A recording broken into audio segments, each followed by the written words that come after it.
I actually believe the women of the world of all ages are particularly equipped for leadership in this time. The unique gifts that women bring to leadership, but the way that obstacles and hardship can strengthen those gifts.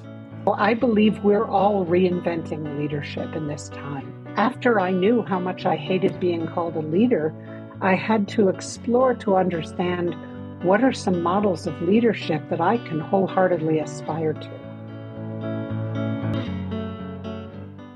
Welcome back to Wildflow. Before we drop into today's conversation, I'd like to remind everybody that if you're listening and you've been thinking about becoming a menstrual educator, becoming a leader in your community, sharing empowering spaces for children, for girls and their mothers to learn about the wisdom of their bodies and the menstrual cycle, then applications for the First Moon Circle Facilitator training are open and closing soon. We are already well over 50% filled, which is absolutely wonderful, with women from all over the world who are passionate and ready to do this work. And so if you are considering doing this, if you're feeling called, if you're curious, come and check out our facilitator training at firstmooncircleschool.com/training.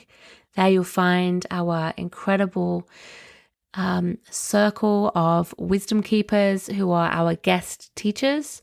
You'll find our course mentors.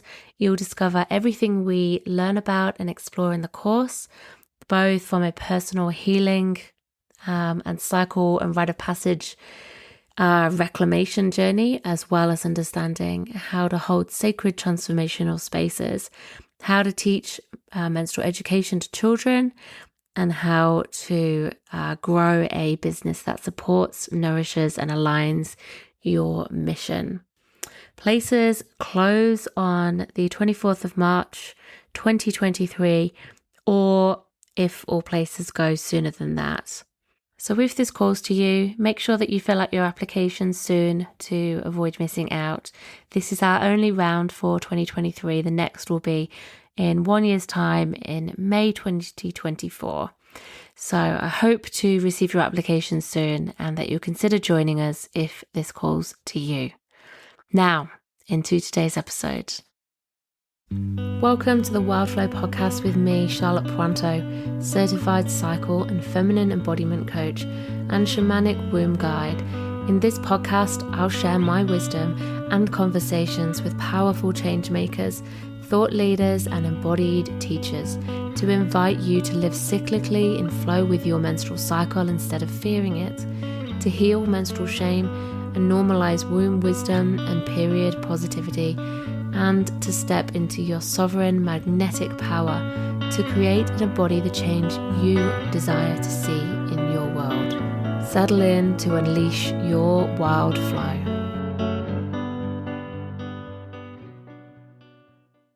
What does nature, culture, and the sacred teach us about becoming the leader we need to be?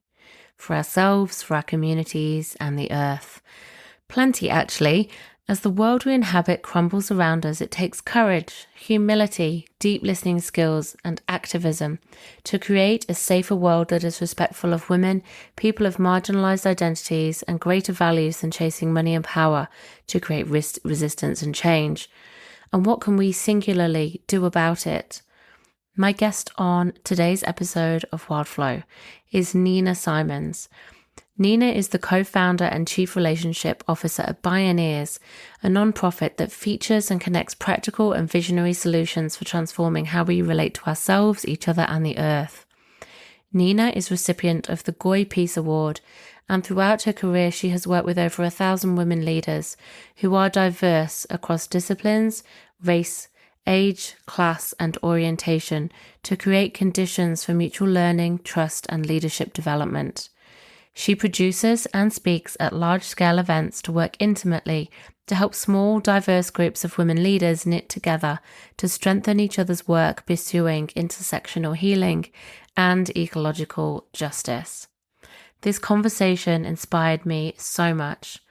Nina and I touched on Nina's connection to her cyclical nature and the sacred in her postmenopausal years, her journey from theatre studies to becoming a change maker and activist, to how we can decolonize and decondition our beliefs around what leadership is, and how we can empower people with marginalised identities so that more women and underrepresented peoples can step into their leadership roles. How we can re-establish eldership, and especially by encouraging postmenopausal women to feel safe to be seen and to embody this leadership role so they can share the harvest of their life lessons. And how we can mentor young people to bring in their fresh ideas and energy to help change the world, and so much more besides. If you're leading the way in your community or in your work or your family, this conversation is for you. And if you also feel like you're resisting in any way embodying your full leadership potential, this too is a powerful transmission to receive. Tune in, soak it up, and enjoy. Today, it's my thrill and honor to invite and welcome Nina Simons onto Wild Flow. How are you today, Nina? Oh, very pleased to be with you and with women all over the world. Charlotte, thank you. Thank you. Excellent. So Mm-hmm. let's begin with, as we always do, a cycle check-in to orient ourselves to ourselves and our bodies and to each other and to the earth as well. So I'll share my cycle check-in first and then invite you to share what that means to you. So for me, today I'm on day 11 of my menstrual cycle. I have a menstrual cycle, so that's my dominant experience of cycling at the minute.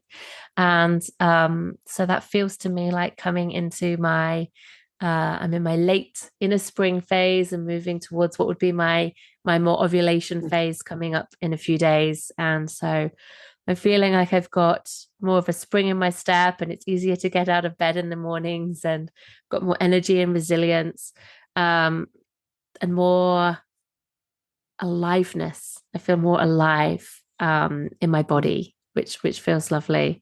And where I live in the Southern Hemisphere, we are in very early autumn, I would say, and still noticing the warm days, but the season's definitely shifting. We have passed what is known in the Celtic wheel of the year, which is my heritage. We have passed Lammas, which was the start of February and will be at the equinox at the end of March. So about halfway between those 2 points, and I can feel the nights shortening and the days, the sun not rising so bright and early in the morning. So yeah, I feel like there's a real shift happening in my body and in nature, and that's where I can feel the influence on that in myself. I feel quite transitional, kind of one foot in two worlds a little bit. So that would be my my check-in today, and I'd love to invite you to share, as a postmenopausal woman, whether you have a sense of a cycle within your body or your environment, whether that's something that you connect with and notice, and just how that feels for you today in this moment. Well, very much so, Charlotte. I have had my menopause probably about 15 years ago. And it's so curious to me to hear you and recognize, in relation to nature and cycles, how different where you are and where I am are. So I am in the Northern Hemisphere. I'm in northern New Mexico. I'm very connected to cycles, although less so through my body and more so through the earth and moon and planets. In many ways, I'm aware of rejiggering my relationship to this third chapter of my life, because I'm a student of Indigenous people's wisdom, and I have heard it said from many peoples that the third phase of a woman's life is when she gets to have herself. You know, the first phase, we are growing into ourselves.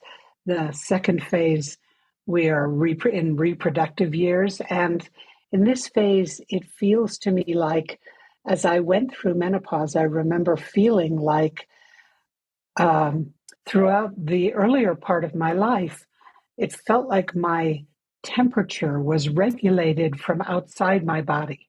And suddenly in menopause, I got it that, oh no, my body's regulating my own temperature. No one else can feel this. It's all about what's going on in this body in relation to um, myself and my spirit. And that was actually a rather exciting way to reorient around hot flashes and menopausal experience. And what I'm finding, especially throughout this pandemic time, is that my connection to the land has deepened so much from staying home, from not traveling, and and I'm aware of, we're at the tail, not the tail end yet. We're sort of about 60% through our winter, and it's a very cold winter up here. And we've had a lot more snow than I'm accustomed to. So I've been shoveling and hauling wood, and and it also enlivens me to be in the winter. I think because I'm a winter birth, it kind of feels like familiar territory to me. And I'm just getting ready in a week to leave for a week-long women's gathering that I'm co-convening. And I'm feeling a huge quickening and excitement in myself to re-enter that after 4 years of not being able to do it. It's one of the things that my heart just feasts on, and it's such a joy, or is so nourished by, is a better way to say it. It's such a joy to be anticipating. So I'm looking towards the days getting longer and springtime, and I'm very aware of my own psyche in relation to the moon cycles. Um, and because I'm a student of astrology, I also notice the planetary cycles and how they may be affecting me. So I feel much more connected to the entire universe than I ever did earlier in my life. Thanks for asking. Thank you for sharing. What a beautiful Mm-hmm. answer, a rich answer. First of all, 60% through winter. Oh my gosh, that feels like a very long winter. And do you get a sense, I'm just curious, of, you said you're winter born and you say you're comfortable here, but are you at that point where you feel like, oh, hurry up and just be done already? Or can you sit in that experience of winter and be with it? I've got a little bit of the hurry up and be done with it, is the truth be told. Mm, Partly because it's just been so cold and windy. And, mm, that degree of cold and wind is a little hard to take.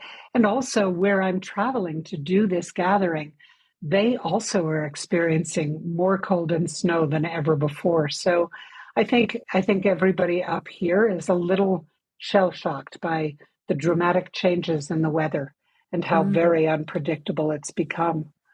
Yeah, But, hearing it. at the same time as I have that hurry up spring thing, I'm also really happy that we're getting so much moisture because I live in the high desert and it's so good for the forest that surrounds my home. And I'm so grateful for that protection. So, Mm, yeah. mm. Amazing. Yeah, thank you. That's so important. What a beautiful perspective that the earth is, even though it's uncomfortable, the earth is perhaps in a state of flux, but redressing some balance and bringing moisture back into the soils, which lends a sense of protection to you, which is Mm. no, yeah, all these things influence us, don't they? And how nice to be able, after 4 years, to be able to sit with women again and do Oh, do this work. Oh, yeah. Yeah. Yeah. Yeah. Yeah. So you have just re-released your book quite recently, and it's called Nature, Culture, and the Sacred: A Woman Listens for Leadership. And it's a beautiful book. I have been reading it. And you've crafted a really important legacy of work with Bioneers.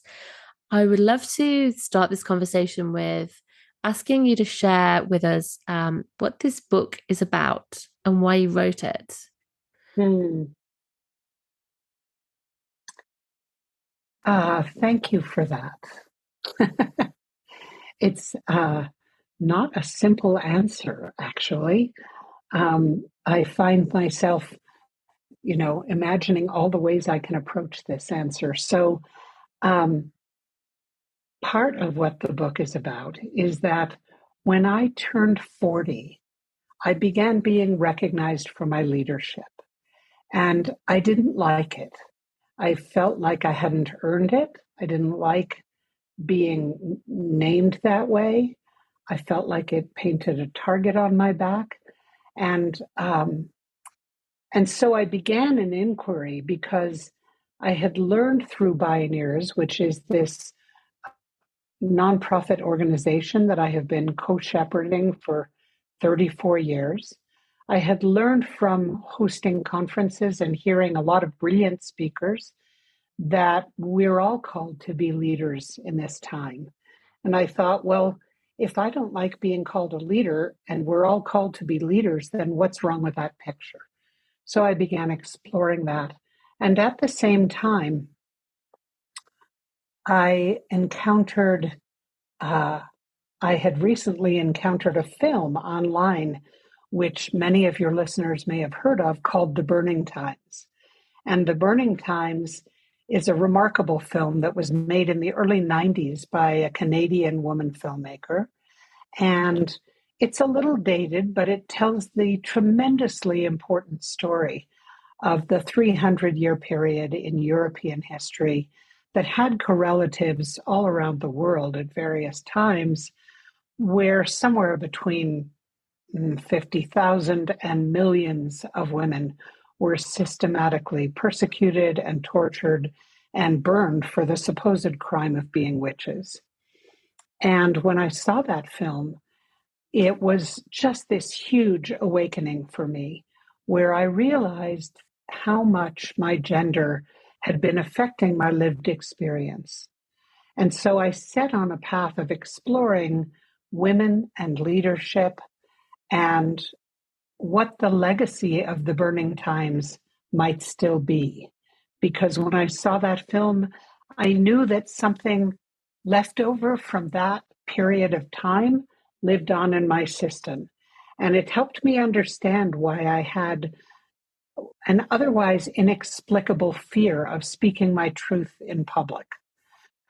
And the third thing that I should mention about what the book's about is that soon after I turned 40, I made myself a promise because I really wanted to understand what my soul brought me to this life on earth to express.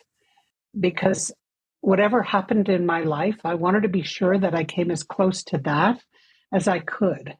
And so I really set about this journey of unpacking who I thought I was, what my belief systems were, and which of them came from lived experience, which of them came from cultural training that I had never consciously wanted. And in the meantime, I was hosting this annual conference every year. And every year we host about, well, over 100 luminaries, people who are innovators from all walks of life who have practical and visionary solutions for restoring our relationship to ourselves, each other, and the earth. And when I first started co hosting Bioneers, I thought, what do I have to say to these people? You know, most of what I did was to help give introductions that really helped lift up the leaders who we were hosting. And over time, as I worked on myself, I began to think, well, maybe I do have something to say. And maybe I can overcome this legacy from the burning times. And so each year I wrote a short talk to be delivered at Bioneers, which was a talk that was intended to offer the best of my learning in a very humble way, about myself, about leadership, and about women, and later about racial equity and justice, to this gathering of very diverse people. And so the book brings together those talks that I wrote over a period of many years. And what it also weaves together with that is, and the essays that I wrote, the talks that I wrote, some of them, as you know, Charlotte, are very personal. And some of them are written as poetry and some as narrative. And during that same time, I started hosting and co-hosting groups of women leaders to help cultivate their and my own leadership in a week-long immersion gathering. And so I learned a great deal about facilitating groups and about helping create the conditions for people to learn. And so what the book contains also is not only all those essays sort of organized into sections that make sense, and that describe different chapters of my own learning, but also these discussion guides and embodied practices that came from my experience convening all those women. So what I felt was I wanted to offer women of the world a kind of breadcrumb trail of what worked for me, and very humbly say, here are the questions that might help you to apply all these things to your own life and learning. Because I do think that the leadership of women is one of the most important and greatest hopes for all of humanity in this time. So it's really my offering after about 25 years of learning and exploring. And what a gift it is too. Thank you. Thank you for summarizing in your words what brought you to sharing this book and your journey, and your own personal excavation of your inner leader, as it were. And I really hear you on having this innate, perhaps not logical, rational sense of fear of speaking publicly. I have felt it so much, and I've heard people describe it as the witch wound, the wound of speaking up, of leading, of healing, of offering women's wisdom. And to me, I've really felt it, and actually doing this podcast has been a real healing process for me to speak, to speak and to embrace that very role that you're describing in my own way, because I think it's something that a lot of women really do experience. I bet. Absolutely. Can I just add something, Charlotte? Yeah. I mean, as I've reflected on it over the years, what I've come to believe, one of the things that they say in the film, is that 7 generations of children witnessed their mothers and sisters and aunties and grandmothers all get systematically persecuted. And I've come to believe that actually that what you describe as the witch wound, I believe it lives on, and science has been proving epigenetic trauma. I believe that it lives on not only in the women, because I think it may be part of the wound that men are feeling in this time as well. Because it's not only the women that are targeted, of course, it's the feminine in all people and in all of our ideas and our policies and our ways of doing things that have been undervalued and systematically imbalanced. And do you think that as more women take leadership roles, and we'll talk much more about taking leadership roles, but from this sense of men experiencing this wound too, Do you have a sense that as more women step into this leadership and speak up, and women have more rights and more of a platform, there might be this experience in men of fear about what may happen to the women, as would have happened in the burning times? Mm. That's such a good question. I and what you suggest is not my first or second response.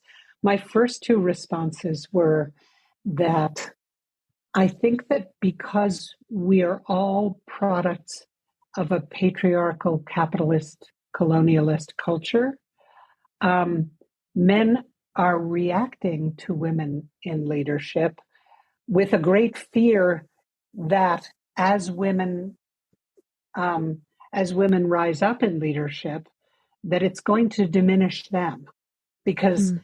in patriarchal culture, it's a zero-sum game, right? So, so I think that's part of what we're experiencing in the rise of authoritarian behavior and in the kind of um, aggressive victim culture that's often being expressed by men in this time. But the other thing that I think I'm encouraged by is that there have been studies that say that until a minority has reached 30%, they don't feel flanked enough to fully speak out and to bring their whole selves. And in my limited small scale experimentation, that seems to be true. Because when I read about that, we instituted a minimum of 30% women of color in each of our gatherings, and it changed things immediately, Mm. and made sure we had one woman of color in co-facilitation. And both of those things dramatically shifted everything. So, I think it's a both and. I think that we're in a time of so many both ands, and that, there will be reactions to women ascending, um, and to women speaking their truth. And I don't know that it's going to be an easy change, but I'm somehow taking it on as part of my ridiculous assignment to be able to encourage men to embrace their feminine and the feminine all around them and support women in leadership because we need them, Mm. and we need their help soon. Mm. Mm. I would say for the sake of the earth and all life. I agree. I really agree. And thank you for sharing that. That's fascinating about the 30% rule. I Mm, think that that's really important for us to take away. And one thing I did want to ask you about, and we might jump to that now, just to elaborate on that, was how can we, you're talking about in your book, you've said that you really value and who you've been learning from Indigenous cultures. How can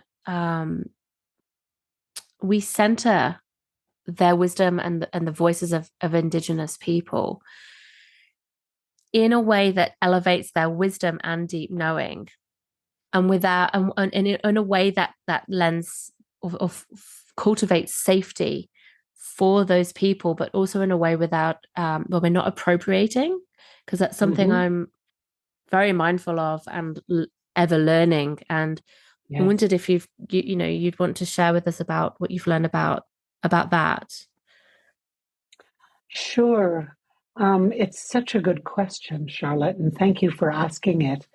I think that, I think that as people who are non-Indigenous to where we are living or settlers,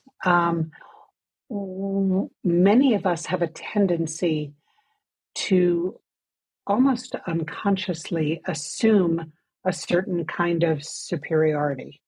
And I think that is something that it's necessary if one chooses to deepen relationship with their wisdom and their and some indigenous people wherever you are, that it's necessary to approach with tremendous humility, with real awareness of how much harm has been done for how many hundreds of years, and with a sense of generosity, of wanting to show up in support, not in support of what we think they need, but actually showing up just with hands and readiness and care, saying, I care, how can I help? Or, and also, I think there are two other things that I would add. One is that I think it's very important to learn about the people you're interested in learning from. And so to not just go as a complete naive, I don't know anything, teach me, because in fact, that's requesting an unpaid labor that they don't need to do. They would probably say, teach yourself. I feel like part of what I keep learning is that I'm often learning how to be a good human being from teachers who are willing to show up and teach. But the other thing that I wanted to say is that the other thing that I think is really important and true is that we're all indigenous to Mother Earth. And it's important in that situation, I think, that we all learn about our own ancestors and be able, so that we're not sort of cultureless people saying, come fill my bowl, but we're coming with our own bowl full of who our ancestors were and what they have been through and where they came from. And in that way, I think we can find common cause if we do it with tremendous humility and patience and a real awareness that almost all of the indigenous peoples that I've ever met relate through protocols. And those protocols are very important to them. And, they introduce themselves by saying the land they come from and their parents and grandparents. And, they often have other affiliations that they want to name. And they can be very formal that way. And it's very important to actually learn the protocols of who you want to meet. And as I say, just approach with a mindfulness of what you're interested in and what you're asking, and take full responsibility for educating yourself before approaching anyone. Wise words. Thank you for that, and really appreciate the gift of your insight and experience in this. I know a lot of people listening are concerned with respecting the land that they live on, especially here in Australia, where it's stolen lands. And I, as a white woman from England, I live on the Gundungurra country. It's the Aboriginal name for the country this land where I live now. And I know that a lot of people are interested in reparation work and honoring, but also needing to understand how to engage and how to do it in a respectful way. So I think these conversations can be challenging for people, but I think it's really important for us to have. And so I'm grateful for you speaking to this and speaking so vulnerably and with courage, really, and transparency on what you have learned and mistakes you have made. And you've spoken to some of that in your book. And I think it's such rich reading, and an invitation for all of us to really do, as you say, our own work as well on this. I can illustrate something that I said, Charlotte, also with a short story of something that happened. We were convening a group of women online on Zoom, and it was a multicultural group with a few Native American women and many other cultures represented. And what's happening in this country is that people who are concerned about that are being mindful to introduce themselves and where they are by honoring the native peoples who live there, because this is all stolen land too, this entire nation. And um, and one of the first times that we did this with a Native American woman leader on the call, she heard everybody who was non-native introduce themselves by citing the native peoples whose land they were on. And by the time it got to her, she was weeping because she said, I've never heard a group of multicultural people do that so honoringly. Thank you. And so, these things mean a lot. Mm. Mm. Oh, wow. I feel really moved. In Australia, we have this practice that some people overseas don't understand what we're doing. And the Aboriginal elders can welcome you to country, but for a non-Aboriginal person, we can do what's called an acknowledgement of country. And that is to speak the name of the land where you live and to pay respects to elders, past, present, and emerging, and acknowledging that sovereignty was never ceded. And it's something that I find that we can do and speak quite easily. And not everyone might understand what you're doing, but we are creating space and raising awareness of that we are on occupied land, but also that I think it's important that we find our way to still connect with that land as well and find a different way of belonging to it so that we can live in respectful harmony with that land too. Do you have any practices for communing with the land in that kind of way where you are? Yes. Well, and I was going to mention before I answer your question that, part of what's exciting about relating to Indigenous people's wisdom in this time is that, at Bioneers, we sometimes refer to Native peoples as the first pioneers because they actually have known how to live in right relationship to the land for millennia. And as we are addressing climate instability, increasingly policymakers are turning to Indigenous peoples to help guide them in how do we manage, forests in a good way, and how do we do this differently? Because clearly, modern science has not, and modern ecology has not necessarily done anything as well as they did years and years ago. The ritual, I learned from a Native person that ritual creates relationship.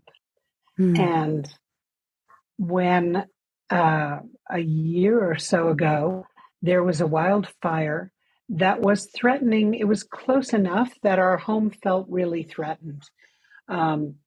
And we had to have all the windows closed, and the smoke was terrible. And it was frightening because we do live surrounded by forest. And so I reached out to a friend who had studied with Peruvian traditional teachers. And I knew that she had done ceremony that had helped her protect her land from a wildfire. And I asked her if she could teach me what she knew. And she told me to identify a tree that was near my home that felt sacred or important to me, and to begin to ritually place flowers around the trunk of the tree, and do that as many times a week as I could, while pouring water around the trunk of the tree, and sometimes wine as an offering, and sending prayers as I did that, to thank the tree for its protection, to ask its forgiveness, to send my gratitude down through its roots into the soil and up through its branches to the heavens, and through its branches also to the nearby mountain that protects us. And I found that, like any ritual, when I did it long enough, after 6 or 8 weeks, I started feeling a different quality of gratitude and connection with the land. Mm. And I began a practice that when I walk our dogs in the woods, I would send gratitude through the bottoms of my feet into Mother Earth for protecting us. And I do feel in many ways like all of the goodness that my husband and I have received in this lifetime and that our work has generated in this lifetime is actually in no small part from the blessings that the earth has conferred upon us. And so, yeah, I offer that anyone can do Mm. anywhere. And it Mm. feels awfully good. And that same tree has actually been struck by lightning since I did that, but not blown apart. We've had 2 or 3 trees actually blown apart on our land. This one Wow. just has a little scar way up. It's sort of like a Harry Potter scar on its Mhm. on its bark. And I think, wow, thank you for taking that hit for us. Mm. And and I'm so grateful that you're okay and healthy. Mm. Yeah. Yeah. That's really interesting. Thank you for sharing that as an example of Indigenous ritual that we can respectfully work with in our own way to connect with our land as well and to offer healing and ask for forgiveness on that land too. That feels really powerful. Thank you for sharing that. And yeah. Mm. The trees are absolutely speaking to us and living and breathing with us at all times, aren't they? Well, they are. And the funny thing, Charlotte, is that it always delights me when science proves something that Indigenous peoples and our intuition have known a long time. Like, for instance, plants can actually perceive color and Mm. they can tell if you're wearing a red shirt or a blue shirt. And the mycelium that's under the ground actually responds to low frequency sound. So when you Mm. do a ritual and you beat a drum, the mycelium can hear it. The mycelium responds to the thunder. I mean, it's just more and more evidence that the whole world is sentient and that we are not, we are not the lords of all we survey. We would do well to remember that we are the young cousins of everything around us and have a Mm. lot to learn from them and it. Yeah. Absolutely. I love that. The young cousins. Yes. Yes. Yeah. We are another species, just like everything else Mm, on this planet, too. Yeah.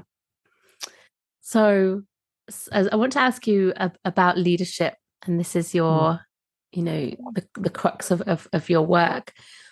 So, first of all, with this link to Indigenous wisdom, so people of all ages have a role to play in leadership, don't they? And it's not just this patriarchal system that we live in, which is rooted in white supremacy and misogyny, and the average person thinks of a leader as being, an older white man in charge and telling everybody what we need and what the solutions mm, are. And ultimately, you know, very self-interested responses too.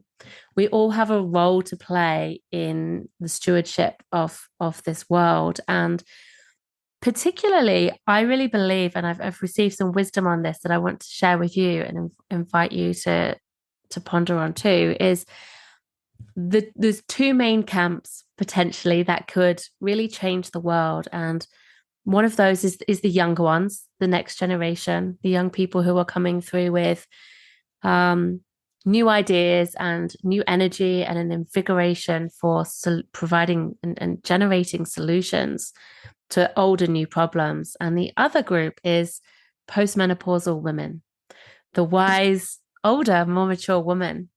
Um, both of these age groups are considered by the dominant culture and certainly by those in power to be irrelevant and to be not knowing and not powerful and not made for leadership. And I think it's fair to say that both age groups are roundly dismissed. And I heard from my teacher, Jane Hardwick Collins, that she was taught by an Aboriginal elder woman of the lands near where I live, Wiradjuri land, this elder named Minmaya. She says that the grandmother's role is to weave the dreams for the grandchildren. And that if menopause works a woman into her wisdom, into seeing clearly what's important and letting go of perhaps all the stuff that isn't, into her wise woman power, how can we reestablish? I'm really interested in this idea of reestablishing eldership. And I don't know if it's returning, well, I think it is returning the postmenopausal grandmother leader to her role as it would have been in more ancient times, when the crone council would have guided and decided and had stewardship. What would you do you have any ideas on how we can do this in modern times? Well, yes. And it's a tall order. It may take many lifetimes to achieve what you're describing on a widespread scale. But, what we can do certainly is to practice honoring elders and creating spaces where elder women and young people can come together. A beautiful friend and colleague of mine once suggested that we embrace the idea of mutual mentorship, because clearly when elder women and youth come together, I have as much to learn from a young person as they might have to learn from me. So I think that that's something we can all do wherever we are, whether it's small or large ways. I think one of the biases of the patriarchy is everything has to be big, and it doesn't. It's just not true. So, I would say practice with your own grandchildren and see if you can set up. I'm sorry, I have a whining dog. 1 second. Zephyr, no, go lie down. I love that so much. She figures if she whines at me enough, she'll get her way. Which usually is true, but not this minute. So I think experimenting with that. But the other thing that I want to say is that I actually believe the women of the world of all ages are particularly equipped for leadership in this time. And here's why I want to say that. I'm coming to believe one of my teachers is an amazing woman named Joanna Macy. And when Joanna Macy wrote a blurb for my book, she wrote something which I wasn't able to really take in until about 2 years after.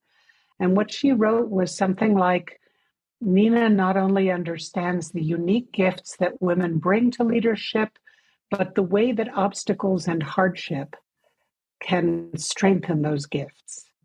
And so I've been thinking a lot about how, nature formed us to be able to bear children, which, as far as I'm concerned, is not only miraculous, but one of the most difficult and painful events, and also luminous and mysterious and magnificent that any woman can do.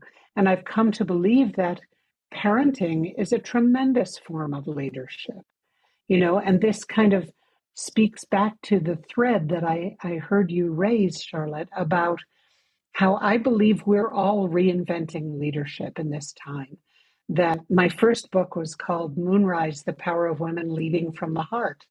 And it's got 3 men in it, but it's a beautiful exploration, because after I knew how much I hated being called a leader, I had to explore to understand what are some models of leadership that I can wholeheartedly aspire to. And Mm. they're very different than that patriarchal model, you know? And in a nutshell, what I found was that our conventional model of leadership confers authority from the outside in, whereas the leaders that I most admired, they were called by what they loved and what they found most sacred. And so their authority came from the inside out. And, you know, rather than being a singular leader at the top of the pyramid, they all modeled leadership that was collaborative and involved lifting others up. And you know, there are a bunch more things, but basically they were unafraid to say I don't know and to ask for the help of others. And you know, there are just all these ways. And so I think rather than, you know, the tall white guy with the graduate degree or the inheritance or the title at the front of the room, I think we need to start looking at each other all as leaders and recognize that we're each leading in our own very particular and unique way. And as women, we have a tremendous capacity to strengthen each other's leadership, which was the biggest reason I wrote the book, because I Mm. want to encourage women to sit in circle and to turn to your friends and say, what do you think are my best gifts? Because often others can see us much more clearly than we can see ourselves. And it helps us to grow into our own flourishing, to rely on Mm. our sisters, Mm. and to really experience the antidote to the patriarchal model of the cat fight and competition, and instead be an authentic allyship, you know, and say, I'm invested in you being your best self. And I really only you can know what that is, but I can help if you let Mm. me. Mm. Mm. And you've mentioned about how we are in this, one of the reasons we're in this pickle is because of this imbalance between the masculine and feminine within all of us, people of all Yeah. genders as well. And I know your work is with women. Is there a way we can encourage or make it safe for men to embrace their feminine qualities, this collaborative, um, you know, you said listening to each other, allyship, Yes, admitting when you're of course. wrong. Yeah. Hmm. This is something Mm. that's available to all of us. Yeah, just wanted to just raise that and Sure. invite you to speak to Well, that. and you know, one of my favorite reviews on Amazon, and if you do read the book, please give me a review on Amazon. That would be a great gift. One of my favorite ones is from a man who said, I love this book because it's helping me understand my wife and my daughters better. And I was like, oh, that's great. Mm. And as a convener and a facilitator, I would suggest that, you know, for one thing, we all get to influence our partners, whatever gender they may be. Um, that's part of being in a relationship. And as parents, we certainly get to influence our children, again, Mm. of any gender, and make it safe for boys to feel and to, you know, and to embrace other parts of themselves beyond the Hollywood model, which is so egregious and vicious and lopsided. But I think that as conveners, you know, I'm experimenting with a number of ways. Like I'm just designing a course with a colleague that we're calling Sacred Activism, and it's open to people of all genders. And it really is exploring how you reclaim the relational aspects of leadership. Um, but it's not calling it uh, a feminist training, you know? Mm. So there will be some men who come and take this workshop with us, I hope, I believe. And over time, you know, I think as more and more men engage with other aspects of the world, with spiritual practice, um, and with a desire to be closer to their children and their partners and their families, that we are heading in that direction. And we just need to encourage them every way we can imagine. And I think also we have to find creative ways to tell the story of win-win scenarios. And, and to explain, I do think that a lot of men still imagine that feminism means women on top, and it doesn't, and so I think we have to sort of take apart that myth and counter it with better stories of how, women in equality makes it better for everyone and for the earth, by the way, Absolutely. Oh, yeah. Incredible work. And may it be so that more and more men come to this work and come to your trainings as well.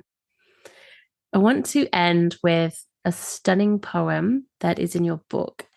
No, I won't read the whole thing. It goes for a few pages, but the last line of it just blew me away. And the words are, "The world shifts every time a woman speaks her truth. May that be so." And I just wanted to invite you to call women, rally women into really reclaiming and reframing this leadership, as we've spoken so much about. And it has to do with really decolonizing, doesn't it? That and exploring our biases and really rooting out our internalized patriarchy so that we can say, I am a leader and I have something to share, and here's how I'm going to role model that. Would you like to speak to that? Sure. I believe that we're all here on Earth for a reason at this time. And I don't think it's an accident that any of us is here. And as human beings, we are social at our core, and we're also meaning-making creatures and storytelling creatures. One of the things I talk about a lot in the book is how powerful it is as a leadership skill to tell or express stories, whether you're an artist or a musician or a singer or a storyteller. And so, I feel like the journey that I have walked in my life thus far has been one of peeling away layers and layers and layers and layers, and I'm still peeling them away, of unconsciously assumed conditioning, and noticing where I get fearful, and noticing, what patterns I want to change next, because I feel like cultivating my own leadership, which is another way of saying cultivating in the truest sense who I feel my soul brought me here to become, is the work of a lifetime. And it's more, sometimes it's hard, sometimes it's painful, absolutely. But we have the opportunity to shift stories where we carry ourselves as a victim to stories that are about how Mother Life is strengthening and honing us. And we have the opportunity every time to flip our stories if they're not serving us. And what I've found is that if we carry a really strong, clear intention, we can cultivate ourselves with the help of sisters, especially, into flourishing into our most glorious and radiant and truest ways of living. And that's the most joyful way I can imagine to live, especially in this time that asks so much of us. So I would encourage everyone listening, in whatever way you choose to embark on that process, because nothing is a given. Free choice is very real. And I am so delighted and encouraged by how much I've been able to change myself in the last 25 years and to shed so much of my self-limiting, self-doubting, self-judging behaviors, and to be much freer. On some sense, this is about how to free ourselves and how to free ourselves to serve in the most beautiful, honoring way what we most love and want to protect. And if we're not here for that, I do think somewhere in our cycle awareness, we're all mothers, whether we are biological mothers or not. And so may we all flourish into our very best service while caring well for this instrument that is the vehicle of our service. Beautiful. What glorious words to end on. Thank you so much, Nina. I've learned so much from you. I'm really grateful for you joining us and for sharing so much knowledge, and your incredible book. Your work is so important. I can feel that it's creating real ripples, and may that continue. If somebody is listening and they want to find your book or work with you, or are you doing any Bioneers conferences at all in person anymore? Or well, we are. The next one is in early April, so it's coming up rather soon. And it's in Berkeley, California, but it's only in person. What I can offer is that my book is available both in audiobook and ebook and hardcover, paperback. And if listeners would like to, you can tune in to bioneers.org/NCS book. And there you'd be able to download a free e-introduction to the book, which would give you a sense of whether you might want to explore it further or not.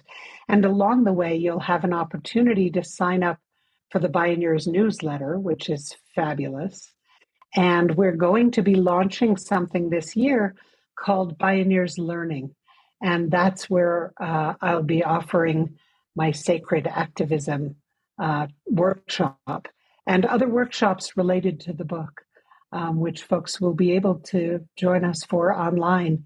And you can find out about any of that by being on the Bioneers newsletter list or going to my website, ninasimons.com. And thank you so much, Charlotte. What a privilege to be here with you. As it is for me. Thank you. I really encourage everyone to grab a copy of this book, especially if you are somebody who's trying to embrace your leadership role in any capacity. If you are here to do important work, if you're here to reclaim, you're in a leader, but your sense of duty and capacity to help shape this world and this earth that we live on as well.